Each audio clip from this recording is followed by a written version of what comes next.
Hello! We're back again for a nice little part 2 because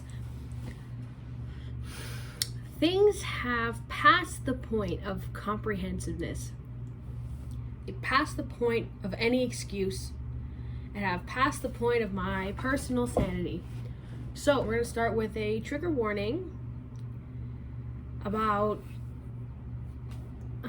assault and gaslighting, manipulation, in the whole 9 yards.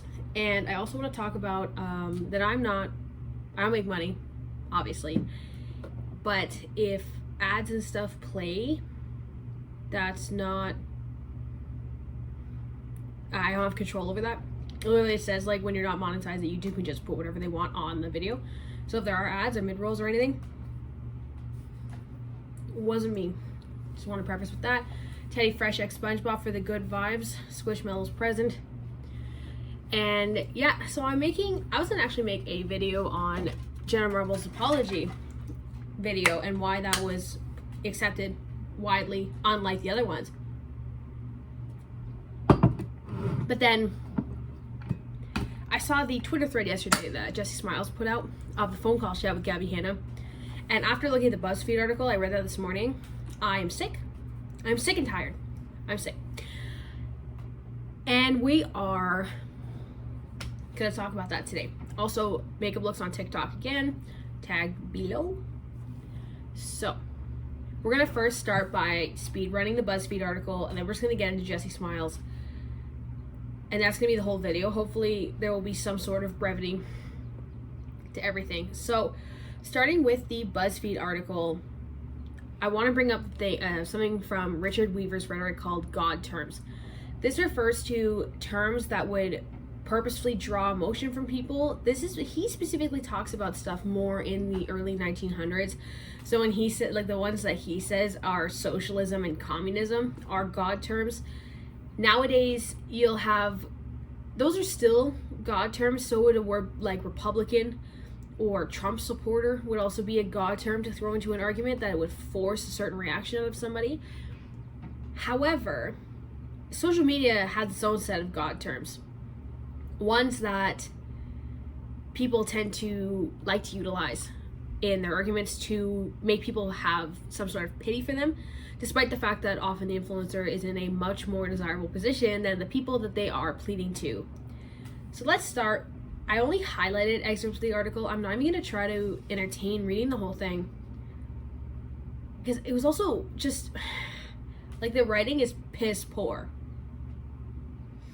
And I know that might sound kind of pessimistic to say or rude or whatever, but I study English and I write all the time.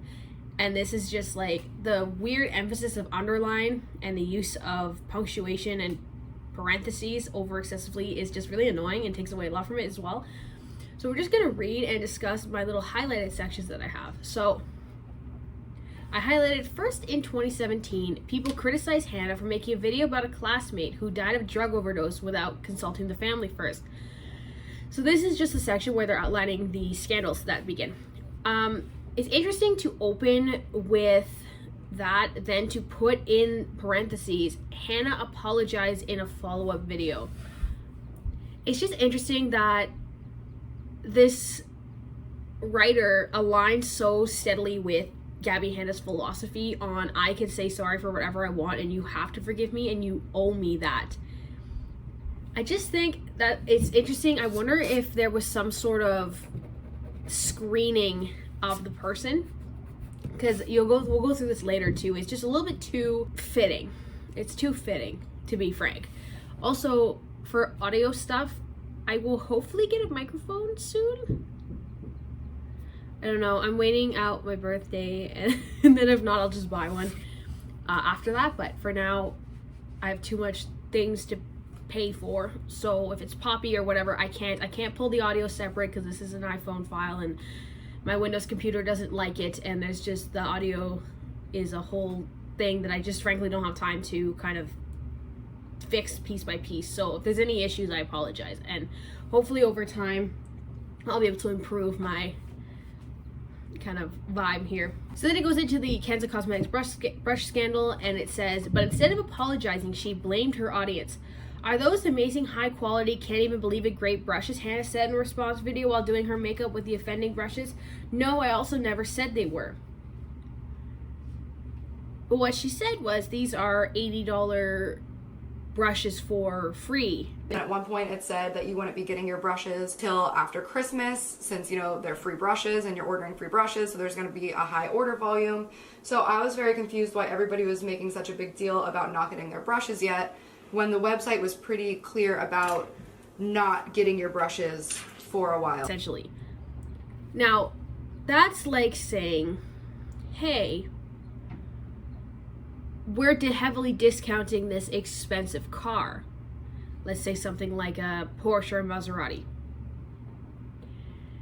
Because your inclination of hearing something like a $100,000 car for $20,000, for example, would allude to a higher quality. Because there is some margin between quality and price point, especially in things such as makeup brushes, because when you're getting up to $80 for brushes, you're getting up to those more natural brush sets or wood-handled brush sets and stuff along those lines. So that's like, oh, hey, we're selling this super expensive car for cheap, and then you end up getting this like broken down old pickup truck. And they go, we didn't say it was good, we just said it was expensive. You are aware of those present like notions of those prices. These things called binary oppositions, which are how people view things in opposites. And that's how we construct a lot of the thoughts we have on a day-to-day basis. So a lot of people will say, well, okay, well, if I'm not pretty, I'm ugly. Or if I'm not rich, I'm poor. Those are binary oppositions. Those are two ends that you cannot be on at the same time. Expensive and low quality are often viewed as binary oppositions. If I spend $400 on a brush set, they better be natural, hand-carved wood, squirrel hair, whatever, brush sets. These are the binary oppositions that exist in society. Is literally how we dictate, according to rhetorical theorists, of course, are how we dictate most of the things we see. And I do think that that's very true. Same thing as you have your left and right politics. So to assume that because you don't feel like the binary opposition applies and then just pushing it onto children, that's the problem. Then in 2019, Hanna allegedly told Trisha Paytas' then boyfriend Jason Nash that the fellow YouTuber had herpes.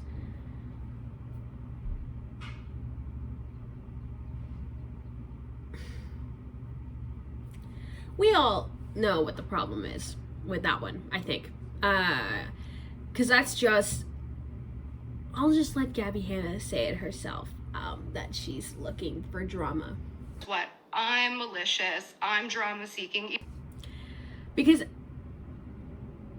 why would you intentionally dig at somebody on an alleged fact without asking them first? Especially because you keep throwing around that you were friends, but then also that you weren't, and you only bring that up when it's convenient to you. So in 2019 you weren't friends, so of course you could talk shit about her. But then in 2020, when Trisha Paytas was not having it, you're like, why would you do this to me? We're friends. Nice. Next one. Feels like I'm always dishing out apologies, and I've never once received one, and that to me feels a little chaotic. You have never dished out an authentic apology. So you're not actually sorry. And that's why no one wants to apologize to you, because your actions are reflecting that you're not a good person. I would love for you to try to combat these things without calling me a bitch, without calling me a narcissist, without calling me an idiot, without calling me drama seeking and tension seeking. I literally sit here and talk because I've gained a tiny audience that likes my opinion, so I thought it'd be kind of fun to share it. I go to university full time and have been going straight through since 2019. I sit here, do my makeup, and have fun. I'm not seeking your attention. I'm not seeking your audience. I'm not seeking your validation. But you're going to twist that if you ever try to respond to me or others alike. That's why you don't deserve apologies, because you can't feel sorry for anything because you've never understood how you've done anything wrong, and all of your responses are attacks on things that have no relevance. And then all these videos start popping up about me not caring about my fans and just trying to make a quick buck and never having even held the brushes before.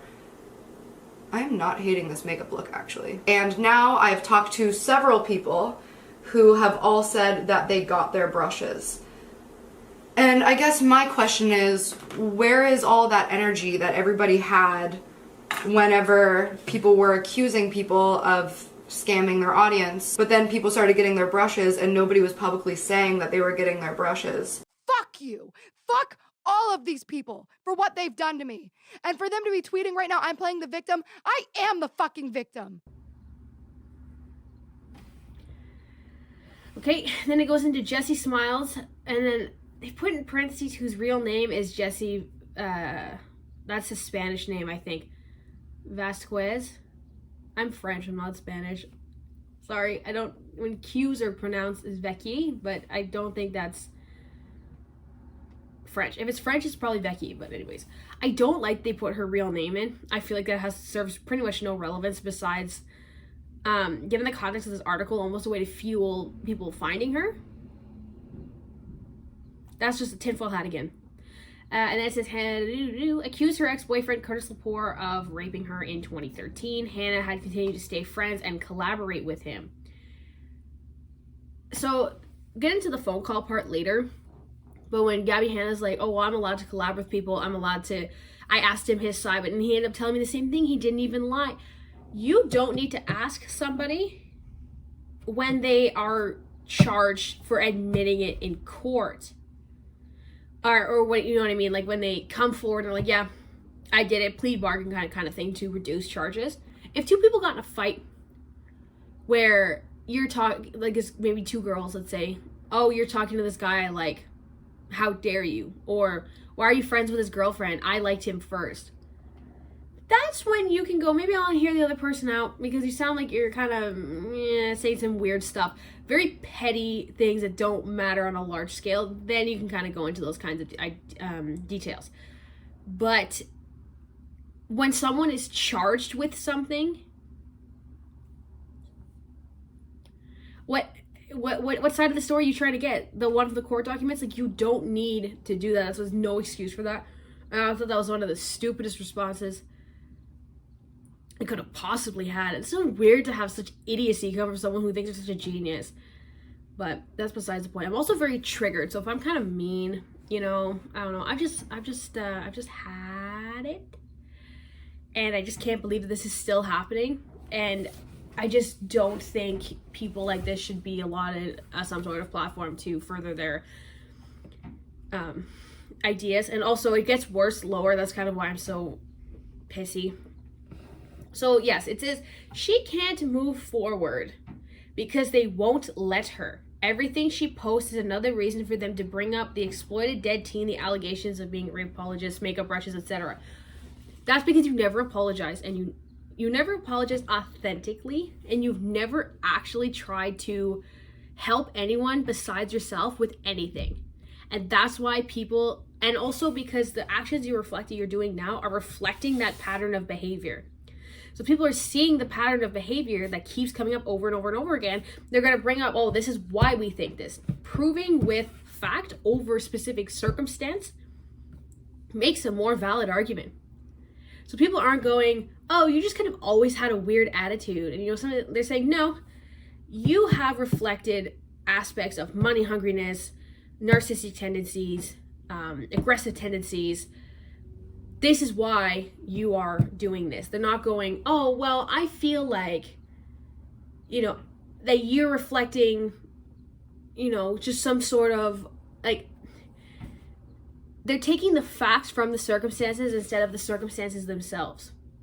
and they're bringing up the actions there in a pattern of behavior. Instead of how Gabbie Hanna argues, just, I've always been abused. I've always been the victim. Fuck all of these people for what they've done to me. And for them to be tweeting right now, I'm playing the victim. I am the fucking victim.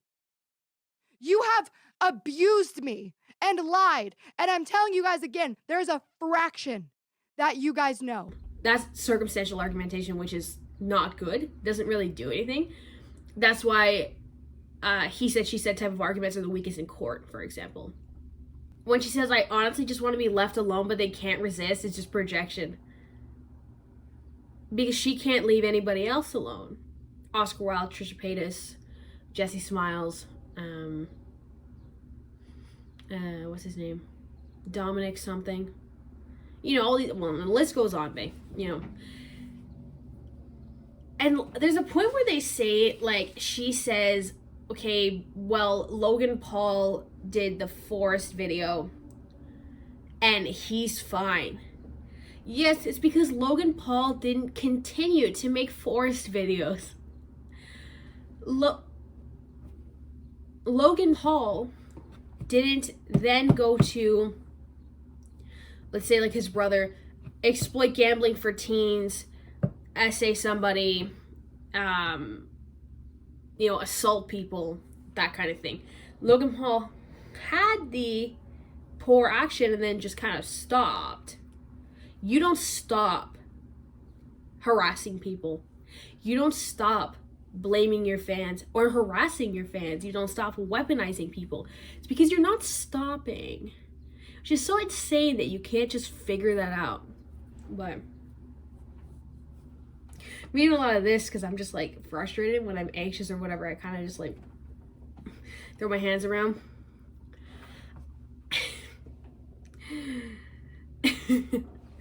I just wrote the quote, everyone made fun of Freddie Mercury too, and then said, sure, but he was actually famous, dumbass. Because that one just like made me sick. First off, not everybody made fun of him.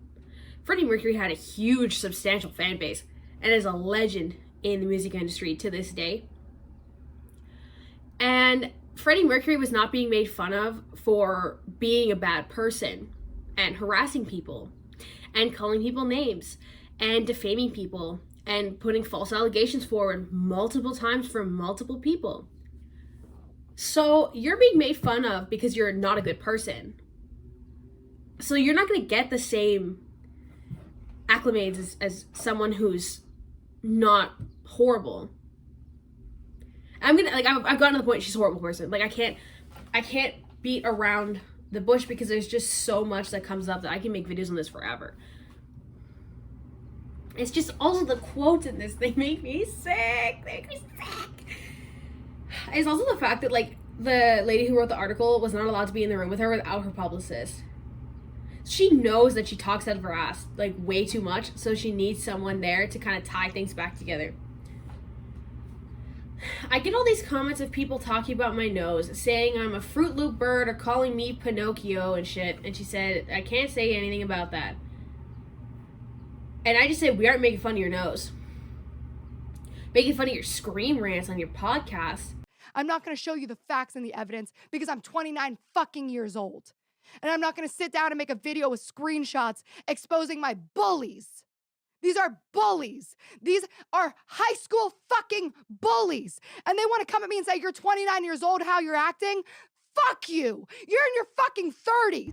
While you're trying to blame someone for being upset that you're a rape apologist, we're also making fun of the fact that you sing terribly, but think that you're better than everybody in the music industry. People want to talk when I'm not around here. Really, they don't know what I'm made of. One after another, they've always come and gone. The fact that you don't understand the English language or psychology, despite the fact that you have a degree in psychology. This is me responding to abuse since 2018, slanders and defamation since 2018, constant gaslighting, and consistently inserting herself into my life and drama. She inserted herself. We make fun of the fact that you put excuses over weird things and just have no concept of self-awareness and watching them back, and I just started saying whatever the fuck I want. Like, I released so much that I've been holding in because I didn't want to start. I was masking because I have ADHD. I can go on.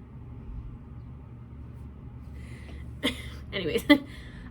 Yeah, so here where she goes, part of being neurodivergent is being impulsive and not fully thinking through decisions. I think people have a hard time differentiating between making an excuse and trying to explain myself. Circumstantial explanations are excuses. Interesting how fitting her neurodivergence is, specifically for her being a bad person, despite the fact that the condition that she has way more way more symptoms that are not really related to these kinds of actions and relate more to disorders that she said she doesn't have. I also want to say that she doesn't know what she's talking about. I talked about this in the last video where I broke down how her degree works, how old she was when she did it, what she's done now, and how she doesn't have any level of education to diagnose or have comprehensive understanding of symptoms of various things. Like, I have chronic asthma. I've had chronic asthma since I was 4 years old. I'm 20. I'll be 21 in a couple weeks. And I understand the symptoms. I understand the disease. I understand the side effects of the medications. But if a cardiologist tells me, or a cardiovascular doctor says, hey, you'll actually get the symptom of sneezing a lot, for example, I'm not going to go, no, I know that doesn't happen. I know that's not related. I'm not going to... Despite the fact that just because I have personal experience doesn't mean I know more necessarily than someone who has studied it for years on it. While of course there is some relevance to my personal experience, I'm not running around saying I know everything about it. And everyone who brings forward other proof of other things that are problematic that do not actually relate to this are just liars, gaslighters. Which, again, they're not gaslighting if they're not trying to convince you the reality is not there, but, like, whatever, she doesn't know what English means. I love the quote, I went from being a drunk college kid and having a lot of followers and a lot of I went from being a drunk college kid to having a lot of followers and a lot of responsibility, and I was defensive, and I was already being made fun of because I was a meme. When you get a lot of hate, it's hard to sift out what's hate and what's valid, and I need to learn a lot. This is why I think I have some sort of relevance to these types of things. Because they always just try to say, I was 20 years old. I know not to promote scams. I know not to text minors. I know not to scream racial slurs at people. I know how to not impose my privilege on other people. I know how not to scream online. And I am 20 years old. And online presence were frequent in their time when they were 20 years old too. I'm not even gonna. And the worst part is when she says,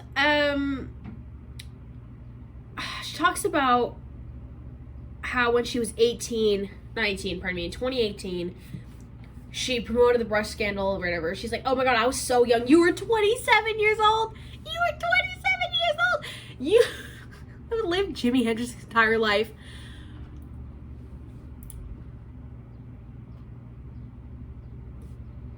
I know things beyond that, and I'm 20 years old. I need the people who are like almost 30 to like cut the shit.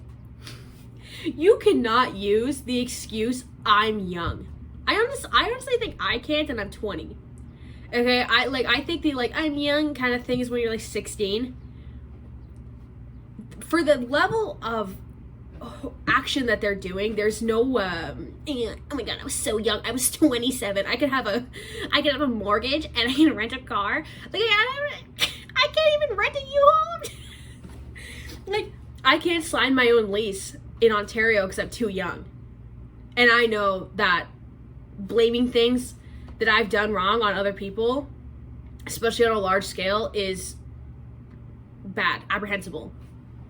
So 27's like not young. Like it's in the sense of deflection of responsibility. Not necessarily like I know like there's a lot of life left after you're 27, but I really love when she's talking about being called a rape apologist and says you really have to not give a fuck about what people say when it's not true. Video had receipts. People have receipts. It happened. So maybe try giving a fuck. Maybe you'll be a better person. Anyways. All these people came out and told stories about me. I'm glad that didn't happen when I'm famous. Like, imagine coming out when I'm nominated for a Grammy. So I brought this forward of kind of a comparison of like Chris Brown. And I said, where is he now? Where are famous people who do horrible actions not getting everything dropped? People hold celebrities accountable too. Also, you're not a celebrity. You'll never be a celebrity. Your actions do not bring drive to your projects necessarily. I know for me, I liked one of the songs and then I like cleared it from my Spotify library because I didn't want to contribute anything to her income with her being such a terrible person. People don't want to give money to people that are shit. That's why Kat Von D Beauty went down. That's why Over Cosmetics is having such a huge problem. That's why Jeffree Star Cosmetics is having such a huge problem. That's why companies are sinking. Because people understand that bad people shouldn't be rewarded for being bad people. There's an accountability culture that exists. I also want to read Rachel Oates' statement because I want to hear the eloquence and difference in argument versus how Rachel kind of views things versus Gabbie Hanna. So it says, Gabbie's behavior towards me and others is shocking and upsetting, but my work speaks for itself, and anyone who watches my videos or reads my books, parodies her writing styles and places will see her claims are unsubstantiated. So she's saying, here, I have this proof present that is clear. And she didn't say, so I think she's a stupid bitch. She just said the claims are unsubstantiated. Very nice, clear argument. I can also tell it's written by a writer because she even has like a nice like semicolon. I have never harassed her. I've never called her names. I have never mocked the subject matter of her books. I have only critiqued the writing style and apparent laziness of her work. I hope Gabbie has her family and friends around her to support her, and I just want her to leave me alone. So Rachel has a clear argument of, I don't believe what happened was right. I just want to get through it. Instead of deflecting to actions that aren't necessarily proven, circumstantial evidence, she's like, what's there is there. Take it if you leave it. This is how I have it. She's not using the circumstance to say that it's definitive and that she has no credibility ever, because no, she just says, no, those claims I don't believe are true, and here's what I have. Take it or leave it, and just leave me alone. It's just such a huge difference in the maturity of which. How old is Rachel Oates? Is Rachel Oates younger than her? So Rachel Oates is 28. Rachel Oates is younger than her. Mad. So the young thing may not be a good excuse, eh, child? She's about a year older than when you did the brush thing, when you didn't have any life experience. I might as well do whatever this is Gabbie Hanna again. I might as well do whatever the fuck I want, because guess what? The views are up. You're gonna listen to my fucking album because it's about the shit you guys want to hear about.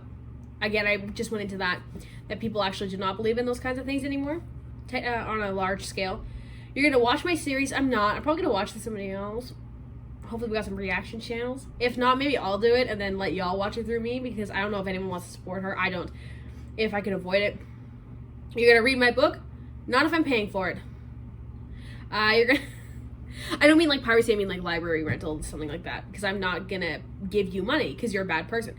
You're gonna fucking obsess over every movie that I do. Didn't even know you were doing them. You're gonna fucking pay for my Patreon, see my private content. I'm not gonna pay to get sued and harassed and gaslit and victimized.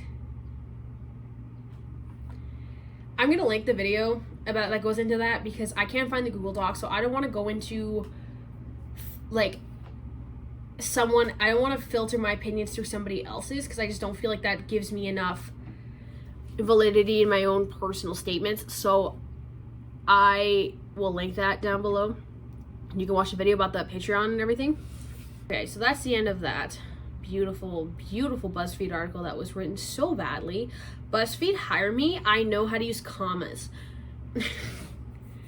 Okay, so with the Jessie Smiles thing, I'm not going to get too deep into it because it's really triggering and upsetting. Jessie Smiles, the argument against her, Gabbie Hanna uses a lot of what's called consubstantiability. I have trouble speaking English. despite English being my first language, I have a little bit of a stutter when I'm anxious. Videos make me anxious, so if I have trouble with really big words like that, please spare me. I know how to write them, at least. So, consubstantiality is a term identified by Kenneth Burke that's used in persuasion, typically a more kind of negative way of painting someone in a different light to convince an audience to work with them. 3 aspects of this are 1 is obvious and direct identification, 2 is antithesis, and 3 is unnoticed remarks, where obvious and direct identification just means I'm identifying with you. I was once poor. I was once living with my family. I was once a kid. I was once a normal person just like you. Just like you would do. It just feels so patronizing when people with millions of dollars do that to me. That's just me though, like, whatever. And then you've got your antithesis, which means a common enemy, which she paints Jessie Smiles as the common enemy. A hate campaign that you fucking started. 5 months you don't post. But I'm posting a project and you have to say, did Gabbie apologize? And nobody points that out. Nobody points out. And then in that video, we're talking about Jessie Smiles now. She says she doesn't regret what she did because she had to speak her truth. Well, I'm fucking speaking my truth. She said, I'm setting the example of how people treat me. I'm going to show you how I'm going to let people treat me. You are narcissistic abusers. And you have been for 6 fucking years, Jessie Smiles. Which you can see in the DMs from Jessie Smiles' video as well.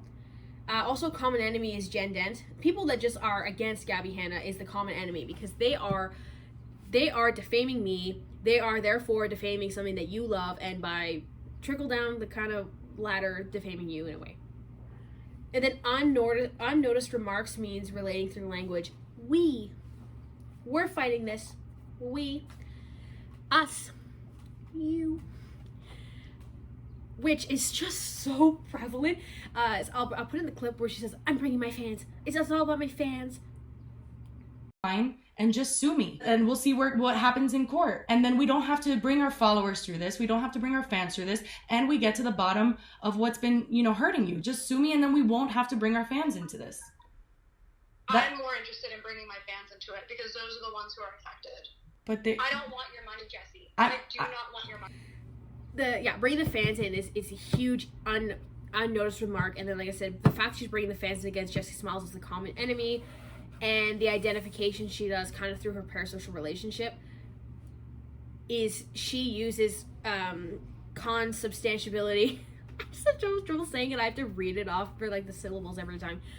She uses consubstantiality to a T constantly, and this is one of the most manipulative parts of rhetoric. So if you find that someone's doing that, especially with someone who has power over you, you can kind of use the strategy of separating yourself from the common aspects that they're forcing upon you and thinking about how they would be without you. How is their argument without another person on the other side of the defense? How is their argument on a standby, only their basis? Like just solely with them. Because that's a huge part of what she does, and that's a huge problem.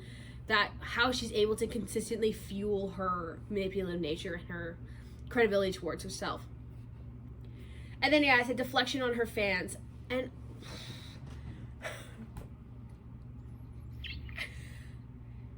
what made me want to make this video is the demands of resolutions that only are fitting to her. I want a public statement and apology saying I should have never done this. It was inappropriate to share private conversations publicly. That is the way that I will stop talking about this and literally drop it. I want something that says I'm sorry that I hurt this person. I should not have done this.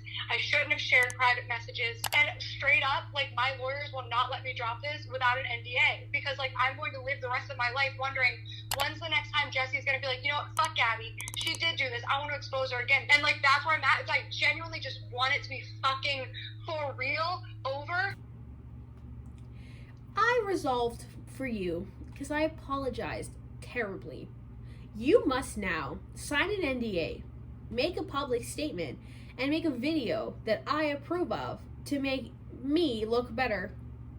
That is honestly some of the most pardon my français there for a second, but that's some of the most fucked up shit I've ever heard from someone who's so obviously manipulative. Because one other thing that Kenneth Burke says is the man is the inventor of the negative. And people will use kind of negative phrasing to prove their point. It's kind of what I've been doing by showing like, well, she's like a bad person and this is what bad people are doing and this is why she's doing these things. And it's because negative nature has more impact. People will often think about the money they've lost over the money they've gained. People will think about relationships they lost over ones that they've gained. They think about their exes over their current partners, such along those lines. And it's just, she just argues about everything in her life being terrible, besides the fact that she like makes a video a month, maybe makes millions of dollars, profits off of negativity, poor criticism, and harassing people, makes some of the easiest money. I work all the time, sure. But you also don't have to go on a fixed schedule. You don't have to talk to a boss who's there to like harass you. You don't have to deal with crippling debt from student loans. You don't have to deal with, there's just so many things she doesn't have to deal with. Oh my god. Yeah, she doesn't have to deal with like, but like she has just so much means.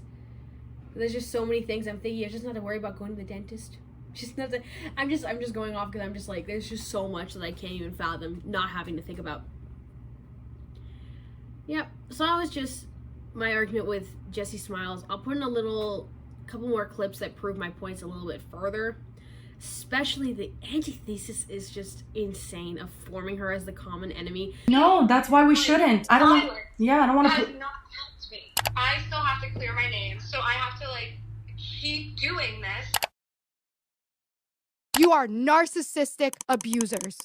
And you have been for 6 fucking years, Jessie Smiles. For me too. I know that. I keep going and sitting with these litigators, thinking about the idea of people saying how terrible I am for suing somebody with a child. What I want is for people to hear my side. I have no desire to take food out of your kid's mouth. There has never been a single photo, video, or literally anything to back that up. The texts I sent to Jen were after relentlessly attacking me and spreading that rumor, and I was a lot younger and angrier back then. Me, someone who's followed you for years, have been told something completely opposite. And Gabbie said, if I tried to fight every lie anyone's ever told about me, it's all I do all day. If people want to believe that, they can. All these people want is attention, and I feel no need to give it to them. I know myself, I know my heart. I love my life. My friends know me and love me. I have literally everything I want. Why battle someone who literally is lying for attention? I don't mean this to be any way except what it is. There's a reason why I am where I am and they're where they are. And I'm okay with just being genuinely happy and knowing I'm good, you know? That's what she was doing in those DMs. I'll put the screenshot in from